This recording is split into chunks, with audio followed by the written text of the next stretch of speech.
Okay, thank you very much for having me here today. And yeah, it's somehow an honor because I was introduced, or the session started with talking about German and Japanese mixture. And in a way, I am one. So I will be talking about Japanese typographic design and the idea of turning words into image, into imagination. So before I start talking about the topic, I will just briefly talk a little bit about myself. So I started as a practicing graphic designer with a major in typography and book design, and worked for different clients on commission. At the same time, I was always aiming to introduce the Japanese culture and cultural ideas into the German society, because I was grown up in Germany and always being between the two countries. So I got many questions about the Japanese culture, and I started almost as a kind of instinctive reaction to that, making books about Japan. And then I moved on to Hong Kong and started also to do research about Chinese characters. I've started, before I went to Hong Kong, a PhD, because all of my books before doing the PhD were quite phenomenological. So I always observed something and described that in my books, but I wanted to go more deep, more in an analytical sense. So somehow I've started blending different things. So on the one hand, there's a practice. On the other hand, I'm an author and designer. I like to do research in typography, and I'm also very happy to teach in Hong Kong at the Academy of Visual Arts. So I think this all blends into also what I will be talking today about. And I will talk about like how it is done in Japanese typography using typographic elements to visualize emotions and thoughts. So for us typographers or graphic designers, it's quite common that we connect an image or an idea with a typeface. So for example, if I show modern faces like the Dons, Bodoni in this case, to a student, they will immediately say, oh, it looks so elegant, because they know it from all those kind of brandings, luxury brands, and so on. If I show transitional faces, they describe them as rather rational. Yeah, this kind of handwriting style, they will say it looks very playful and fun. If you regard it like from another side, for example, if you are a literary scholar, like Joachim Schulz, a German scholar, and he's very strict, he will say that those kind of descriptions are very inaccurate. They are not very precise, they are random. And he says the only method to talk about typefaces and relate them to an emotional impact will be to set them in their time frame. So, for example, to say modern faces are visualizing also or presenting the French Revolution, for example, Bodoni. Then he reflects the black letters to Gutenberg's 42-line Bible. And even going more extreme, he's saying, like, if you think that italic can visualize emotional impacts as frankness or energetic or speed, this is going to be a bit problematic or even dangerous. So he's somehow refusing those kind of connecting the visual impact of typefaces with an emotional idea. And I think, like, when I was looking at Japanese typographic design, I thought this is almost a contradiction to what Schulz is saying, because also I think it works very well. So before I start talking about single designs, I will just give you a short introduction into the Japanese writing system, because I think not many of you have touched this area before.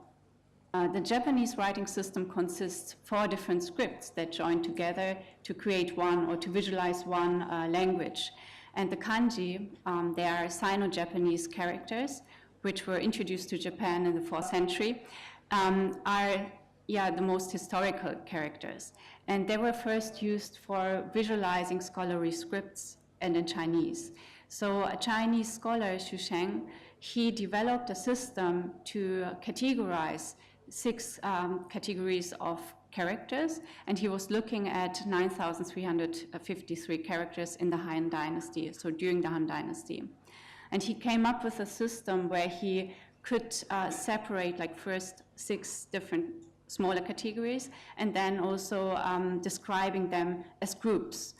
And this helps also to show that Chinese characters are not simply pictograms or images, but they are far more complex.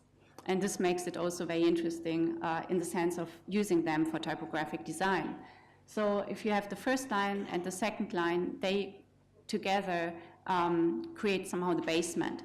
So the first line is one example of pictograms related to physically existing things. And then indication, which are somehow a rather abstract idea, but still having a clear reference to the existing world. Then the next step is to combine those kind of two elements, or to combine more than two characters into another character. And this is how you can build up a set of characters and also communicate more abstract ideas. So for example, there are the ideogrammatic compounds, where you add on meanings by combining two or more characters. Then there are radical phonetics, where one part of a character communicates the sound, so the phonetic, and the other one is communicating the meaning of a character. The last group is rather reflecting to how a language develops, and also how the characters are more joined with the language. So one is derivative cognate, and the other one is rebus. So the first one is rather showing a change or a switch from one meaning towards another, but the meanings are still connected, while the last one is rather showing a change where like completely the meaning changes. At the same time, the old meaning needs a new character. So this is somehow to make it quite simple, the whole setting or construction of Chinese characters. But after the Japanese imported those character sets, there was still the problem of how to translate it to their own language, because Chinese and Japanese is quite different in the grammatic sense, but also in phonetics. So they needed to come up with a system that somehow supports the whole thing. So one thing is that also the Chinese characters, so the Sino-Japanese characters, kanji, went through a development over the years. And if this is the traditional Chinese character, which is still used in Hong Kong, for example, or Taiwan, there is the simplification in mainland China, and there's a Japanese version as well. Then Japanese developed a new set of characters based on this kind of 6 modules. So Japanese like to eat fish, and so they had to create a lot of different characters showing the different kinds of fish. And this is like very specifically Japanese characters. Then the other problem was how to pronounce those characters. Almost all of the Chinese characters which are used in Japan right now, the kanjis, they are having like 2 phonetics. Like one phonetic is the Sino-Japanese phonetic, rather translating the Chinese sound into a Japanese version. And then there's also the meaning, carrying the meaning and also communicating the meaning in Japanese. And so if you have the same word, the written word is the same, but you pronounce it differently. So you can pronounce those kind of 2 characters either as shunpu, and this is the phonetic from the Sino-Japanese version, or you can say harukaze. And harukaze is the Japanese version. And it expresses something different. So while the first one is rather talking about a spring breeze, which is very strong and quite harsh, the second one is rather a light wind in springtime. So you can see just by attaching a different pronunciation towards the same characters, you can change the whole feeling or meaning. And then Japanese started to create their own character sets, and they created 2 syllabic systems. One is hiragana, the other one is katakana, and both are including 46 characters. And in the 9th century, this was almost at a certain perfection. And at the beginning, hiragana were rather used to visualize letters, poems, and literature, so rather emotional things. And then katakana were used together with the kanji to show scholarly writings. So you have here hiraganas, which are also from their appearance very round and smooth, while the katakanas are rather a part or visualizing the idea also of kanjis in a simplified way. fourth part of the Japanese writing. The Romaji are Latin letters, and they became part of the Japanese writing systems since the 19th century. And they are nowadays used for loanwords, personal names, and commercial messages. And today, like during my talk, I will touch all those kind of areas and somehow, explain it again to you. So I will talk about 4 different things or examples I have observed so far. Of course, there are far more, but I thought like those 4 are the most interesting ones. So the first one is thinking about kanji as emotional characters.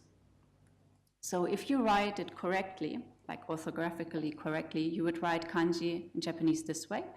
The first character is visualizing the idea of Han Dynasty. The second character stands for character. And then there was Ito Katsumi, a Japanese designer who started to do experiments with that in the 1960s. And he had the idea, so I can use the same phonetic, still kanji, but then I attach another character to that. So he used this one, and this means emotion or thinking, thoughts. And while he was thinking about different visualization, he realized there's even a third layer, and this one is also kanji, but this time the kan is visualizing the idea of visual or look at. And he was not only thinking about theoretically, but he was doing visual experiments. And maybe you have seen those kind of designs because they were presented already in the 60s or 70s in uppercase, lowercases. So somehow this got already international. And this, I will only show you 3 double-page spread from his book, which he published in 1986.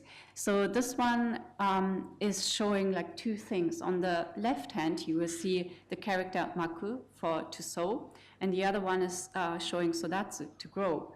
And of course, they are in a relationship. On the other hand, he uses like small pictographic elements and small indications to make a picture. So you can read it without being able to read Japanese, or you can somehow imagine to read it without being able to read the characters. Another very visual thing is this here. So on the one hand, he's saying lamp and light, and he's adding one tiny flame to it.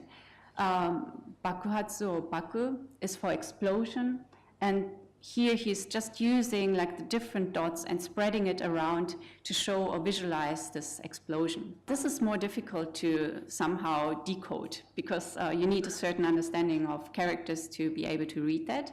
On the left hand you see to shrink, on the right hand you see to succeed, and he just changed a bit, like here he shrinked the top dot, and here he added a second character of rise. So the idea to give it to the next generation. So in his way, he's doing like small changes towards the characters. Like he's putting in pictographic elements. Sometimes he's deconstructing the character. He's changing the colors and manipulates small elements within the character, and still like communicating an idea that you have to look at, but you can't just put it into words. Then the second topic will talk about softening the tone of a message, and this time it's also about deconstruction. So you know all, I think, emoticons, and emoticons we use to soften a text message. So if we send a friend a text message or an email, and we don't have our voice, we don't have our visual expression, we use them somehow to say this is meant casually. We don't say you have to somehow put in something for this deadline and it is very hard. But we use this kind of emoticons to soften an idea. And also there are quite a lot of emoticons in Japan. So they have a bunch of them, and they look quite different. So I think this is also a cultural part. And in the towards the end of the 1990s, beginning of 2000, there was a movement in Japan which was also described as neo-Japanism. So a lot of like pop culture things were going on, or street culture. And within this development, there were also schoolgirls involved, and they started to use their phones to text a lot. And they deconstructed Japanese writings, mixing them with anything that they can find, and composing the characters in a new way. So this is in a way all Japanese, but including different elements of different scripts. And this was the perfect method to hide messages from parents who were curious. But at the same time, sometimes the translation didn't work and they needed a second email or a second text message. And this was an inspiration for other designers. So designers got inspired by that. For example, this one, Tanaka Ryusuke, he designed a calendar. So if I just show you this one and don't explain it, it looks awkward. The figures look quite strange.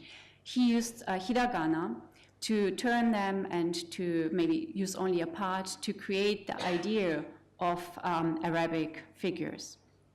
Another work from a student who studied in Japan, she made a poem, or she visualized a poem that is more than 1,000 years old, and used also the idea of deconstruction and construction and overlapping, what's of course not possible in a text message, but still possible if you use your computer.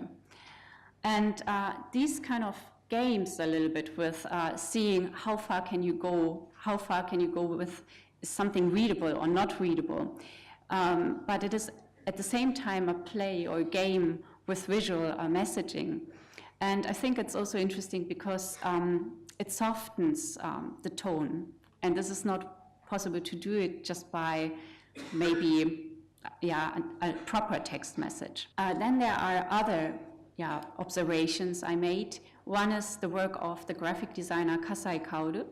And he said in one interview, soul can be turned into words by typographic design. This is an advertising he published in 1982.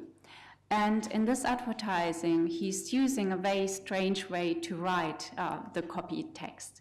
So this is the proper way of writing it. The copy itself means a person from a country of ice, and the no, which is which has the meaning from.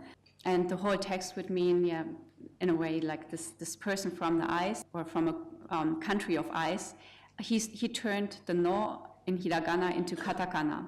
And by doing this twist, which is orthographically wrong, he created a visual message which visualized the coldness, which somehow shows how cold it is or how strong it is, and maybe also how sharp a coldness can be.